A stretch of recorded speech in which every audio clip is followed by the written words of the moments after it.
Sonya Lee has 17 years of experience as a creative director and user experience / product designer in the entertainment, startup, and tech industries, as I find my voice again. She is fascinating, she is capable, and she's here to speak to you today. It's my great pleasure to introduce you to Sonya Lee.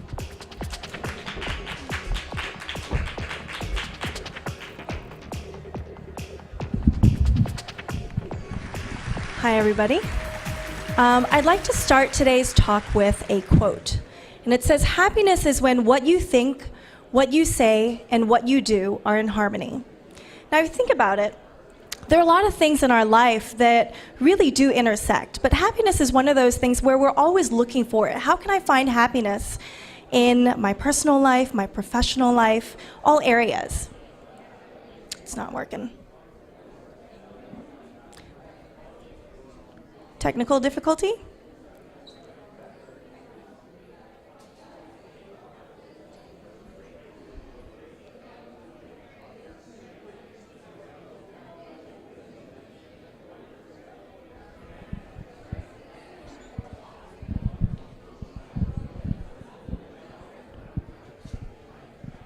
Okay, I'm going to keep talking.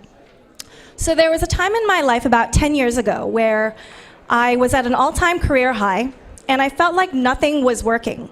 And I just kept going back, and I was like, why am I not happy? Why isn't this working for me?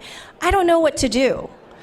And I went to my therapist, and I was complaining about it, because that's what you do in therapy.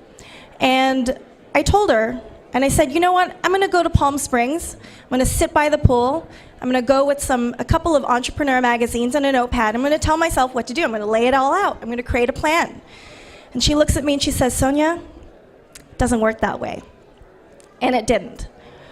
So I thought, okay, well, how do I solve this problem? How do I take myself to the next level? I wanted to find a way to create alignment in all areas of my life. So I started reading a lot of books, a lot of self-help books. Meditate, find clarity, be positive, entrepreneur magazines, how to find the best you, reach your potential, that kind of thing. But I found that I'd be going through these books halfway through, and then I'd put them down because I'd get really bored. And so being a type A personality, I decided to create a chart. And I call this the Good Life Matrix.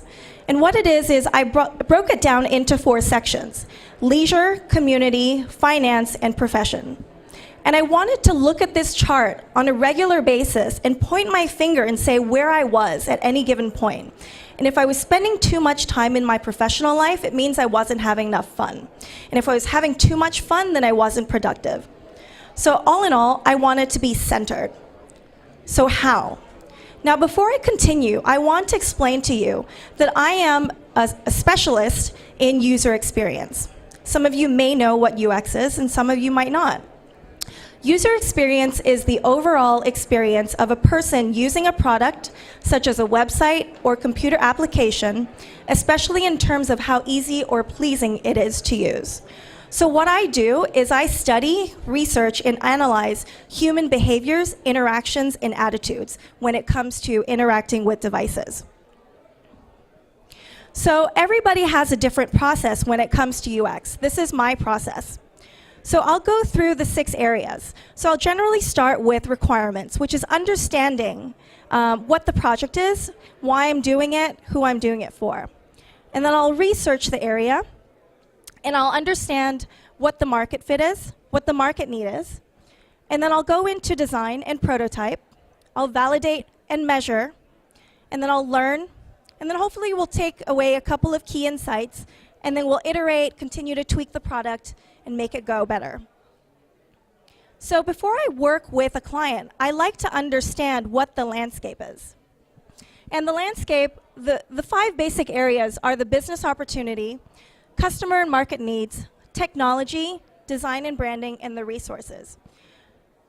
So when I work with a client, I like to start with 6 basic questions: who, what, where, when, why, and how. And that usually opens up a conversation. Again, going back to me. This was last year, and I was just going through a really difficult time again. Again, I've done a lot of good stuff. I'm I feel like I'm quite accomplished, but there was just this nagging feeling that nothing was working and I couldn't figure it out. What was I doing wrong? This is turning into a really big headache. And I thought for a second, you know what, Sonya? You solve problems for a living. Why can't you solve this problem? So I started asking, why was I feeling this way? What can I do? And how can I do it? And I thought, oh my gosh, I'm going to UX my life, right? I mean, if I'm solving complex problems for my clients, there's no reason why I can't do this. So then I started looking at me as a product. So I thought about, okay, so what are my goals and aspirations? What are my beliefs, values, and emotions? My skills, talents, and passions? How I appear, I am not a man. And then my friends, family, community, my business resources, and my network. And I thought, okay, I'm going to put this down on the table and try to understand it, but it wasn't making enough sense. So I needed to figure out how I could understand myself better. So I broke it down into past, present, future, intersecting with my talents, emotions, and resources. So there's skills, passions, achievements, dreams, network, friends, family, belief systems. And all of these states combined together create my current state. So what that means is if I have a fear, then it's affecting my current state. Or if I'm lacking a resource, then I need to go and get it. If I don't have a specific skill, I can learn it, and that will help take me to the next level. So I understood that landscape, and I started doing more research, and I thought, okay, well, I'm still getting stuck. So this is Maslow's hierarchy of basic human needs. And I started to look at it, and I thought, okay, well, I have my physiological needs. This chart isn't quite working for me. I have Wi-Fi, always. And I thought, okay, well, something's still not working. I'm getting stuck. Why am I getting stuck all the time? And so I started to analyze it, and I thought, okay, well, I'm going to go back to the basic human needs. So I developed something called the Motivating Emotional Factor and Needs, EFN. And I found that there are 8 major areas that fuel somebody's motivation, and they're emotional needs. So it's acceptance, intimacy, safety and security, feeling supported, to be understood and to understand, to belong, to have competence, and to find purpose and creativity. And I thought, okay, I'm getting somewhere now. So I started to strategize, and I thought, okay, I need to analyze my thinking and my behavior in terms of what I've learned right now. And so what that meant to me was creating little micro interactions to understand my self-awareness and how I was conducting myself, right? And then the next step was to understand how I was with other people and how I managed myself when people were reacting to me and how I reacted in return. So this was really interesting. Now I want to point out that this doesn't mean that you have to change who you are in order to become a better person, in order to UX your life.